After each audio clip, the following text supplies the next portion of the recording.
You can either live your dreams or live your fears. And I think the majority of people actually are not living their dreams, but are living their fears. So I want to ask you a question. What are your fears? What are you afraid of? What are you scared of? Because we all have fears, don't we? We all have something that's blocking us, that's holding us back. And as we begin to look at life, what we realize is that the reason that most people are not living out their true potential, are not doing all of the things that they would really like to do, is because of fear. Some people call fear false evidence or expectations appearing real. I'm reminded of the story of a guy that was living in an area where he had some new neighbors, and these neighbors had a bulldog.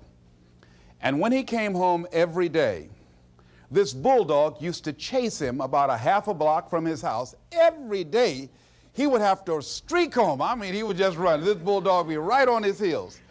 And so he just got tired of that, because he would go home about a half a block away from home. He would look around for this bulldog, and he wouldn't see him.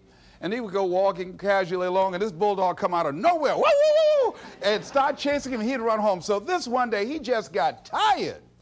And so when the bulldog was running after him, he started running. He saw a rock, and he stopped to pick it up to throw at the bulldog. And when the bulldog got up on him, he started barking. He realized the bulldog didn't have any teeth in his mouth. Then he started chasing the bulldog. If you don't get on away from it, because the most the bulldog could have done is gummy, you know. And so, you know what? Most people go through life running scared. Running scared from things that have no teeth in them, because they're false expectations appearing real. That, see, we're brilliant enough to scare ourselves to death. Do you realize that? There are some people actually who get a kick out of scaring themselves to death. I remember the last frightening movie I saw. It was The Exorcist. I will never forget. I was so frightened when I came home. I'll never forget. I drove in the driveway, and I had already called my former wife and said, listen, turn the lights on. I was coming in the driveway, and I was getting out of the car, and all of a sudden I couldn't get out. I started blowing my horn. I said, Madeline, they got me, they got me. She came to the kitchen and said, take your seatbelt loose, fool. I said, oh, okay. I was frightened out of my wits. But there are a lot of people who they get off on that. They love it. I'm a person, my brother is a paratrooper. My twin brother, he's in the military, career man. I would love to jump out of an airplane to parachute. I'm scared, though. I mean, I really admire my brother for that. I would really love to be macho man like that. What are the things that you fear that's been keeping you from living your dream, that's been keeping you from doing some things that you would like to do? Just think about those things. And how do we begin to handle that? Abraham Maslow said that life is about growth. And he said, you can either go back to your comfort zone, and there you won't find any growth, or you must be willing to go forward and face your fears again and again and again, because you're never going to have a fear-free existence. I mean, some fear is acceptable and legitimate. There are some things that you really should be afraid of. Now, you shouldn't allow it to immobilize you. You acknowledge it, you take it into account, and you carry yourself accordingly. There are times that we should proceed with caution. But it's the difference between being stopped by fear. It's the difference between having a fear and the fear having you. So what do? One, acknowledge it, and knowing that it's okay. Don't condemn yourself for being afraid. It's perfectly fine to have some fears. You acknowledge your fears, you embrace those fears, and then you move on. You act on whatever it is that you fear. Because once you embrace it, see, what you resist will persist. What you resist will persist. So one of the most important things is to begin to embrace your fear. The fear of bodily harm, that's legitimate. When I was a disc jockey in Columbus, Ohio, you know, I was young, about 22, 23, thought I was tough, and I was on the air, and Al Green, who was a great performer at that time and still is now singing gospel music, had a record. His first hit record was Backup Train.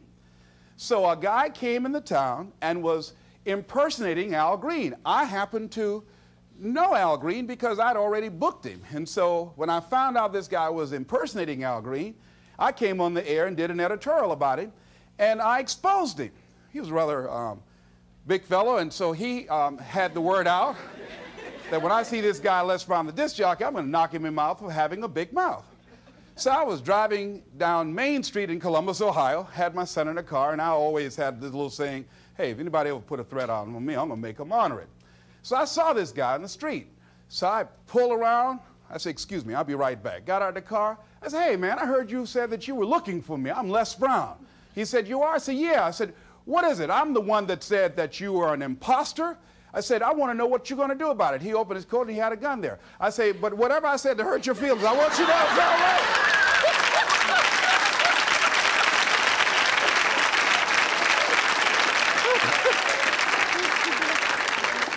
Acknowledge your fears, carry yourself accordingly, and do what makes sense for you. Well, one major fear I've always had is a fear of the dentist. And this fear had me. I didn't have that fear. And what really reinforced it, you got to watch things that can feed your fear. I saw a movie that most people would not remember.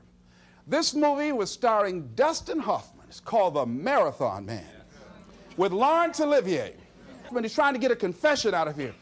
And he took this drill out. Let me tell you something. When he went in Dustin Hoffman's mouth with that drill, I had $1 worth of popcorn. That popcorn went everywhere. Oh! Do you know I could not go to the dentist for 5 years? I had left broadcasting, went to the Ohio legislature, had an impacted wisdom tooth. Now that hurts. And I would call, and as soon as the people would answer the phone, I would hang up. That's how frightened I was. Dr. Hamler's office, boom, I'd hang up. Then I got to the point where I could just ask for an appointment. Hello? And I wouldn't give my real name. Because I knew I wasn't going to keep it. I'd give anybody's name, Joe Jiggly Jim, it didn't matter. Then pretty soon I got to the point where I could give my name. It was about 4 years after that, you know. I said, my name is Les Brown. Then I would call back and say, look here, due to my legislative agenda, I won't be able to make it. So the lady finally said on the phone, she said, you're scared, aren't you? I said, no, I'm not. She said, then why don't you come in? I said, that's none of your business. She said, you're not coming in because you're scared. I wish you just would not waste our time. And she hung up. I said, you have no right to do that to people like me, you know? So finally, to make it long and short of it, I was hurting so bad, I said, wait a minute, I've got to do something. And I said, what am I afraid of? Go there and handle it. I said, man, I said, Dr. Hamler, I just can't hear this drill. I mean, if you can do whatever, I don't need to hear this drill, that sound, you know, that's what gets me, that drill. Don't pull that drill out on me. He said, just calm down, calm down. And it wasn't really bad as I thought it was. One of the things you find out that when you face your fears, it's not as bad as you think it is. And when people tell you, I just can't do it, I can't handle it, I mean, really, I can't handle it, what they're envisioning is that they're not going to be here. They're going to clock out like you're going to die. And guess what? We all had occasions when we confronted our fears, we had to do something we felt uncomfortable with, we didn't want to do it, and we did not die. They didn't come take us and put us in a box somewhere. Am I right? So what we've got to begin to do, how do we handle that? What's the process? Because it's all up in here. One, I think, is imagine the worst case scenario. I just imagine that he went in my mouth and with this drill and that I just croaked out. Then I imagine, that's the worst case scenario. Then I had another technique I used. Visualize yourself being more than able and capable of handling it. And I used to have a tremendous inferiority complex about speaking before people that I felt who had more going for them than I did. Because I'm not college trained, I used to feel that college people were the most intelligent people on the planet. And there was nothing I had to say for them. And what will they listen to me for? That's the way I felt. And so I had to visualize myself speaking before them, speaking before various audiences that had more going for them than I did, and realize and appreciate my own value and that I was a worthwhile person, even though I didn't have all going for me. I didn't have the money, I didn't have the education that they had. So part of the process is seeing yourself, being worthy, being capable, having what you need to make you a worthwhile person, and that you're more than able, and that you deserve to be listened to, or you deserve to have that dream and that passion and whatever it is that you see and envision there. You've got to see it in your mind's eye and know that you've got what it takes. Repeat after me, please. I must see in my mind's eye. See myself. Confronting my fears. Handling my fears. I'm more than able. Shake somebody's hand on your right and left and say, you got the right stuff.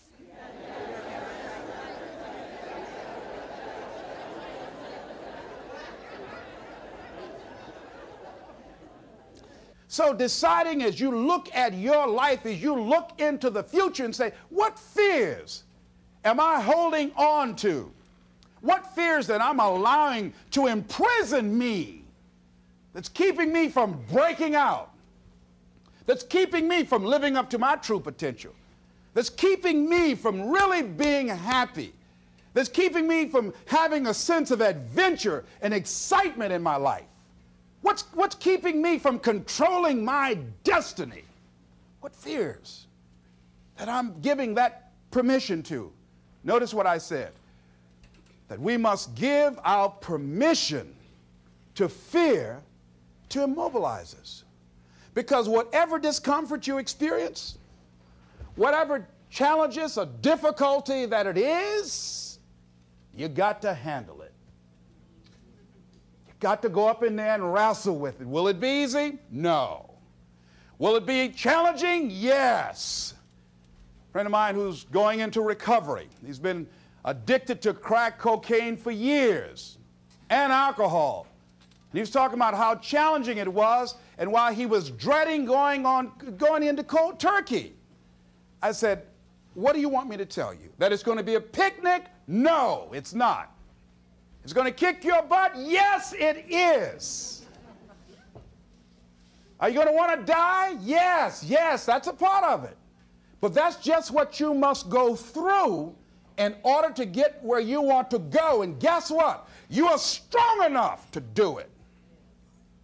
You're strong enough, and your life is worth whatever you have to go through to get past this addiction. Whatever you have to do. This dream you got, whatever you want to do, will it be easy to just run out there and do it? No. Will it happen overnight? No. Will it be a struggle? Yes. Will there be times when you can't make ends meet? Yes, that's a part of it. Will there be times you won't know what to do? Yes, that's a part of it. Will you have some opposition? Will things go wrong sometimes? You will have many visits from Murphy. Now, if you're saying, well, who's Murphy? Don't worry.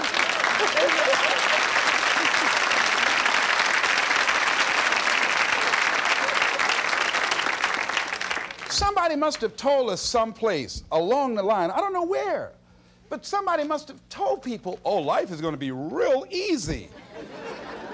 No. If they told you that, I've got a special announcement. They lied.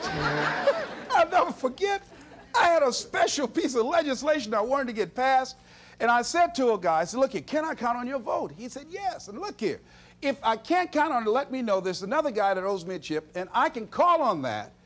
And I won't need your vote, but I do need it. If you say you're going to do it, do it. He said, you can count on it. Legislation came up.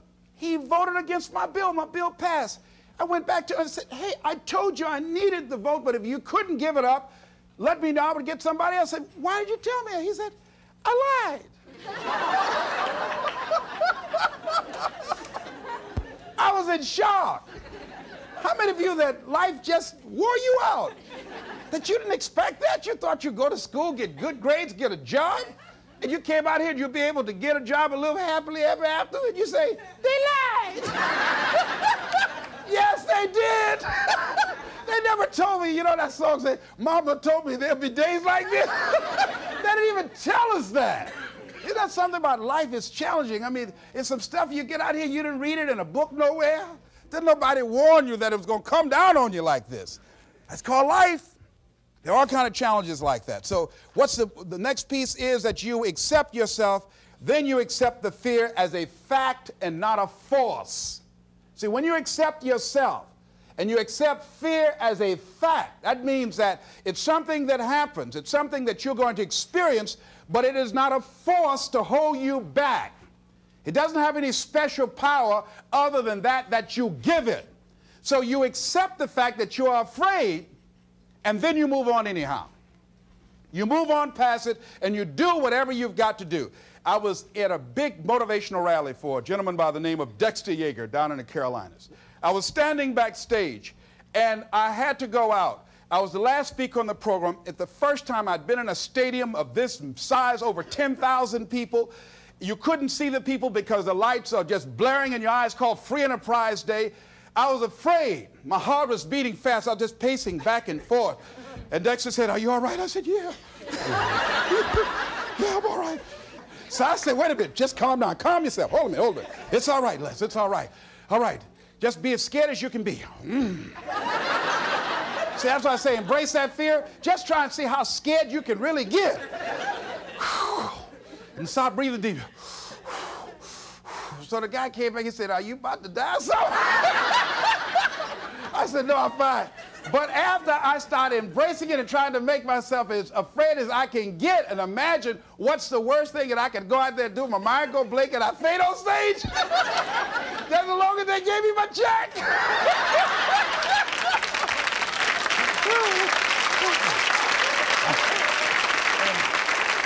But once I started laughing at myself, I started talking to myself. I said, "You know you scared today?"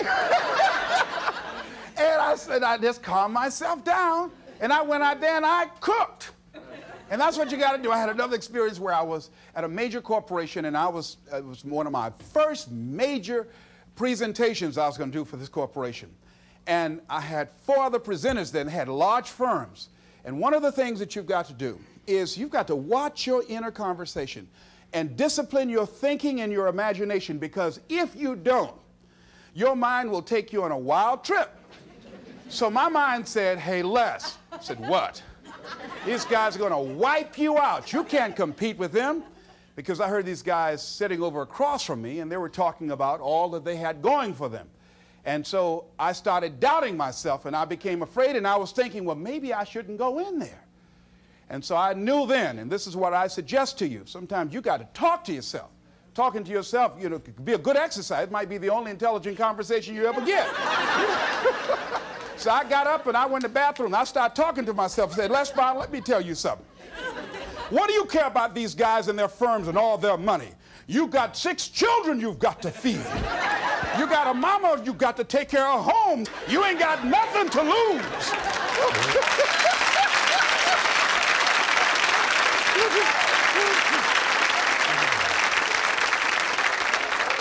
I went in that room and looked at those people. I said, "Don't you do nothing till you hear from me."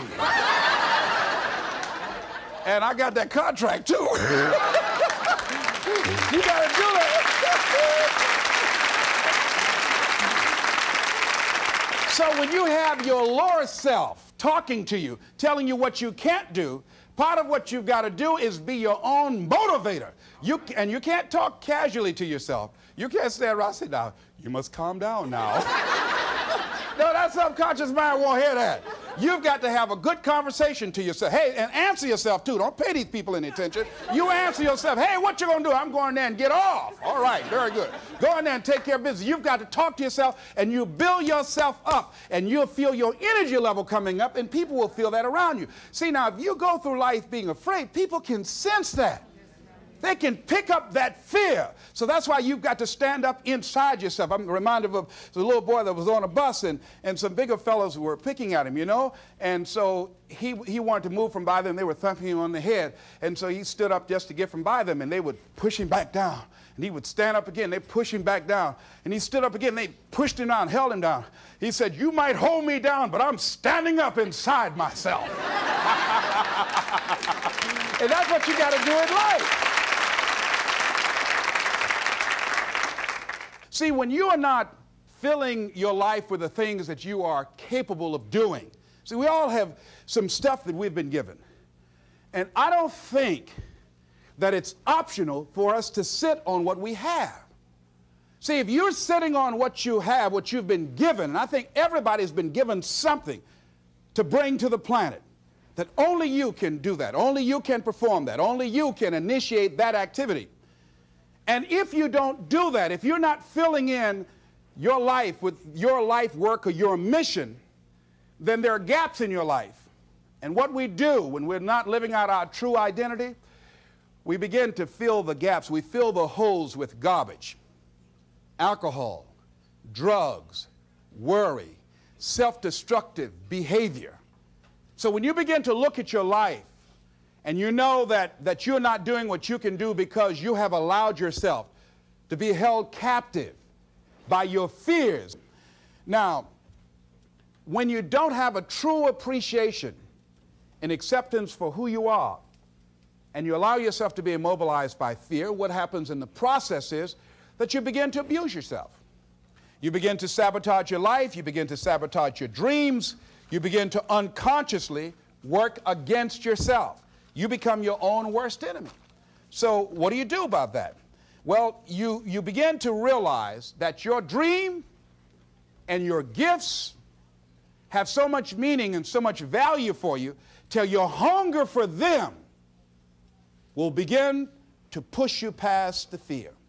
Your hunger to have them will give you a special drive. As you work on yourself, as you begin to acknowledge your true identity, the true power that you have, the true capacity you have to bring about change, the miracle-working power that you have within yourself to do the things that you want to do. When you take them on, I'm reminded of a man who, this gentleman was doing a special study of a special tribe in Africa, headhunters. And he had difficulty in developing a relationship with these tribesmen because of the fact that he had fear. He had fear they were going to take his head. I tell you, all fears aren't bad. That was a legitimate fear. That was a good fear to give you a headache. So he worked there for a long time with no effort, no progress in developing a relationship and rapport and being able to achieve a level of trust. So finally one night while he was in bed, he was thinking about it. I said, what is it that you came here to do? What is your life work as a missionary? He said, I wanted to study these tribesmen. I said, what's the worst thing that they can do to you? Kill you. And he just decided, hey, this is what I came here to do. I know that there's some risk involved, and I'm going to do it, come what may. He said, I'm not going to be afraid anymore. He went back the next day, and he started doing the work and trying to talk to and interview many of the members of this tribe. And they began to respond to him. They threw out the welcome mat to him. And years later, when people came to see what his progress was, they asked him, how were you able to do this? How did you convert the relationship from being hostile to that of being positive? And he said something I think has value for all of us. He said, when life can no longer threaten you with death, he said, what else is there? What else is there? And the majority of the fears that we have are not life or death fears. They're not those kind of fears. But through our imagination, we blow them out of proportion and we give them more power than they actually have or deserve, and we permit them to govern our lives. We permit them to determine how far we can stretch out on our dreams and discovering our stuff. And as we begin to look at ourselves and begin to, wait a minute, just getting to the point as you assess yourself and begin to prove yourself and just say, wait, hold a minute. I've been sweating this out. What's the worst thing that can happen to me on this? Will it kill me? Will I die? Why am I going through all of these changes over this? How much power does this really have? And am I the one that's feeding the power into it? See, a lot of times we allow ourselves to be fed and to be programmed into being afraid. I mean, you watch the news and read the newspaper, you'll be scared to come out the house. Am I right? You'll be afraid. So what kinds of things, what kinds of thoughts are you feeding your consciousness? What kind of things are you putting in your mind that will enable you to either move forward or to justify why you're staying where you are? Another piece that I look at, that when I finally decided that I was going to go to the dentist, the pain was so great. I couldn't hold out any longer. All of a sudden, the fear didn't matter. I can't but take me. Now, some people need fear, you know. I have a friend that we told him, hey, man, you know, you need to lose some weight. You're getting overweight and out of shape, and at our age, we need to have a regular program. And Bud said, man, I've been fat since I was a little boy. I'm big bone. I've never seen a fat skeleton, though, you know. Well, Bud became ill. How many of you ever seen a fat skeleton? Raise your hand. I know, all right. Bud became ill, passed out, and I was there, and the doctor was talking to him. And Bud, I think, was going to go right back to same old eating habits and doing everything. You know, they said, look here, you are a diabetic. He said, now, here's some of the side effects. You know, you could go blind, you can become an amputee. None of that touched him. He said, you can become impotent. He said, what did you say? Bud has lost weight. He exercises every day. He's into body sculpturing. 48 years young. He looks great. I can't believe it. But just that one statement made all the difference in the world. Bud is a new man today. So what is it that has to happen to you? Some people don't take corrective measures to improve their health until they get a pronouncement that they're about to die. Then they'll start, okay, all right, I'm ready to do whatever you want me to do. But they won't do that. They can see people dropping off like flies around them. Well, that's them. You got to go from something. We go through life really blocking ourselves constantly. And fear is one of the greatest instruments that we could use to stifle our true potential. When you begin to look at your life, you can decide to use fear as a blocker, or you can decide to use it as building blocks. That you decide, hey, look here, I'm going to move in this direction. I'm not going to allow anything to stop me from doing what I want to do. Shake somebody's hand on your right and left and say, I'm unstoppable.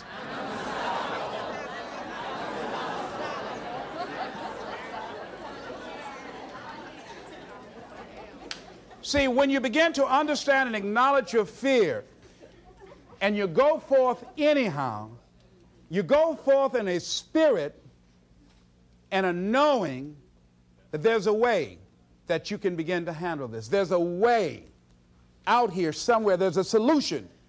What it is that you're seeking, that you have the capacity to whatever comes up, to handle it, to face it. And rather than feeling powerless, you begin to feel powerful. See, when all of the major downsizings that are taking place around this country, there are a lot of people who are biting their fingers in fear that they might lose their jobs. But there are few people who have decided within themselves, I'm going to make it. Some people aren't waiting to be cut. Some people are moving on their own because they feel within themselves, I've got what it takes to make it.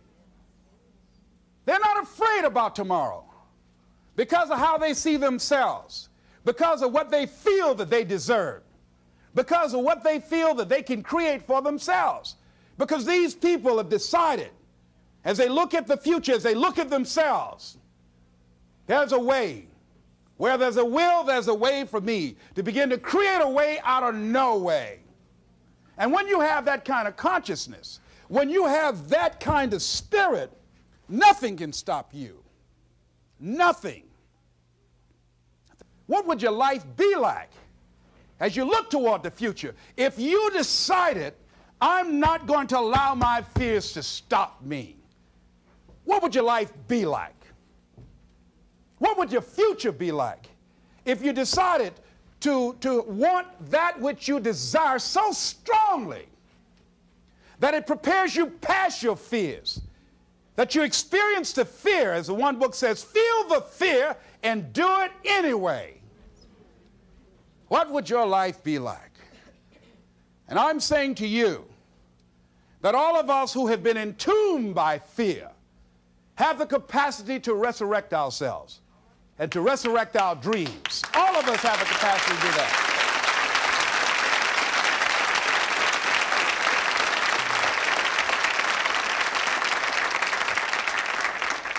And you have, is it easy? No. It's not easy. Can I do it? Yes. What's one of the ways to get started? Some of us need somebody to hold our hands. Sometimes we need somebody to help us out. Be willing to say, I don't know. Be willing to reach out. Be willing to get some assistance to take you to the next level. One great athlete, you never expect boxers to make profound statements. I think it was Joe Frazier who said this one. He says, all of us are like the blind man at some point in our lives standing on the corner waiting for somebody to lead us across. So all of us at some point in our lives need some help, need someone to reach out to us, to throw out the lifeline, to help us go across some treacherous waters that we couldn't navigate by ourselves. None of us do it by ourselves. All of us at some point in our lives. We need that kind of help. We need that kind of assistance because we grow from the people we have in our lives that can enrich our lives personally, professionally, spiritually, and all the dimensions of our lives. We don't grow in a vacuum. So as you look at yourself, what are the fears you have that maybe you need some help in strengthening yourself in that area? As you assess your strengths and your weaknesses, as you begin to approve yourself and your passions and your dreams and your goals and the things that you want, if you decide to experience all of your true potential, as you decide to manifest all of your greatness, as you decide, wait a minute, what else is available to me out here if I decided to experience the fear of rejection, the fear of no, the fear of failure, the fear of standing by myself? What else is available? Of taking a chance, a fear of losing it all. What else is available to me that will bring some extra meaning and value? The fear of people not liking me. You know how many people do things they don't want to do because they want everybody to like them? Everybody's not going to like you. Excuse me, special announcement. Everybody's not going to like you. No, it's just not that kind of world. But you know, there are a lot of people who won't take positions on issues, who won't take a stand for things they believe in, who won't speak up for themselves because they don't want to make anybody mad. Oh, it was Bill Cosby. He said, I don't know what the secret of success is. He said, but here's what I know what the secret of failure is. He said, trying to please everybody. You can't please everybody. But there are people who have the fear of rocking the boat. So they just go alone in life, just go alone. Well, how do you feel? Well, I don't really want to say. How many of you know people like that? Raise your hand. These people aren't living life. They're not truly experiencing life. What do you really want to do? Well, I don't like this, but I guess I'll go ahead on and do it. No. No, life is too short for that. Too short and unpredictable, moseying through. Not trying to disturb anything, not trying to shake anything up, not trying to make any waves. You see, there are some people who come through the universe and their level of contribution and the level of energy they manifest is so small, so inconspicuous that when they go, you won't even know they left. I mean, there are people who die on jobs and you say, hey, where's John? Oh, John's been dead 6 months. You're kidding. No. Is that right? Yeah. I didn't know. Why didn't somebody say, well, I guess we didn't miss him. But there's some people, because of their personality, because of their contribution, because of the investment of their time and their energy and the impact they have there, that when they go, everybody will miss them. See, when Mother Teresa checks out, everybody will know. When Rosa Parks, everybody will know. Nelson Mandela, everybody will know. Why? Because of their contribution. See, but there's some people, because their contribution is so small, no one will care. So I'm saying, before you are boxed and buried, decide that you're going to box and bury your fears. Decide that you're going to begin to live life on a new level, seeking out new horizons, that you're going to find more love and more joy and more ways to give more to life. Guy said something, I love this. He says, everything a man does for himself, guess what? He takes with him. But everything he does for others, he leaves behind. So when you begin to say, what is it that I want to leave? What contribution that I want to begin to make? What difference do I want to make in life? What is it that I want to do with the rest of the life that I have left? What chances I need to take? What risks do I need to begin to embrace? What fears do I need to step on? What areas of my life am I dead right now? What dreams? You can either live your dreams or live your fears. You have got to get to a point where you say, I'm sick and tired of living like this. There's got to be more. That's when people go out and strike out on their dreams. That's when people get out of relationships where they're dying together rather than growing together. That's where they leave jobs. So where are you going? Away from here? I don't know.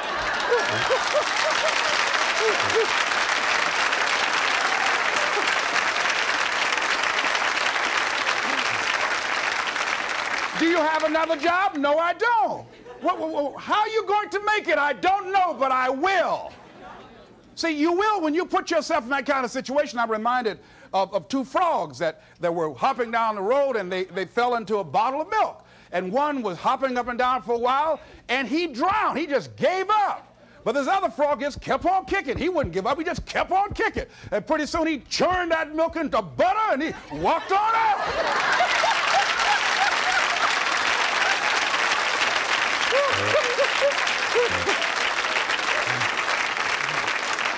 So I'm saying, when life catches you by the neck and blind slap you, whap and knock you down, I said, just keep on kicking, you know. And you can kick on out of those circumstances, whatever they are, not be intimidated by them. Repeat after me, please. I'm going to keep on kicking. I'm going to conquer my fears.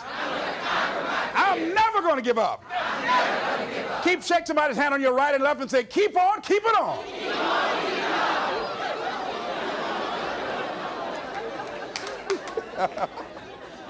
I tell you, one of the exciting things about life is you got to keep the child in you. Little children dream. We used to go to work with my mama, and we would be riding across Miami Beach. My brother and I would be arguing, that's my car. No, that's your car. That Rutabaga over there. Well, that's my house. Mama, tell him that's my house. I had that house yesterday. How many of y'all did that as kids? Raise your hand, But then after we become adults, life slaps you side the head a few times, and then you don't dream anymore, Bigger Thomas, in the book, The Invisible Man, I think it was, he said, the impulse to dream has been slowly beaten out of me through the experience of life. And most people, ladies and gentlemen, have stopped living their dreams because of the lessons they've learned from life or things they've picked up, because we've only been born with two fears: the fear of a loud sound or the fear of falling. And all the other fears are fears we learn, fears we pick up. Whatever you're scared of, your life, the value you brought to the planet, far more important than whatever you're afraid of. You're stronger. So as we begin to look toward the future and look at what will it take for us to break through those fears, one, acknowledging the fear, knowing it's all right, some fear is healthy. Beginning to know that your dreams, your passions, your drive to achieve whatever it is you want, as it has more power and meaning, it will move you past your fears. As you begin to feel that you deserve it, your passion and goal is so strong, the fears won't matter. As you begin to trust yourself and put yourself in the situation where you have to make it happen, you will make it happen. Ladies and gentlemen, I don't believe this. I know this from my own life experience. I know that you've got greatness within you. I know that you have unlimited potential in you. I know that you have something to give to the universe that was not here before you showed up. Somebody said that life is God's gift to us, and how we live our lives is our gift to God. What kind of gift are you giving? And what kind of gift could you give if fear wasn't an issue? And I'm saying you can have fears, but don't surrender. Don't let your fears have you. You're more than capable of making this your decade. This is Mrs. Mamie Brown's baby boy, Leslie Calvin Brown, saying, it's been a plumb pleasing pleasure as well as a privilege. Thank y'all here.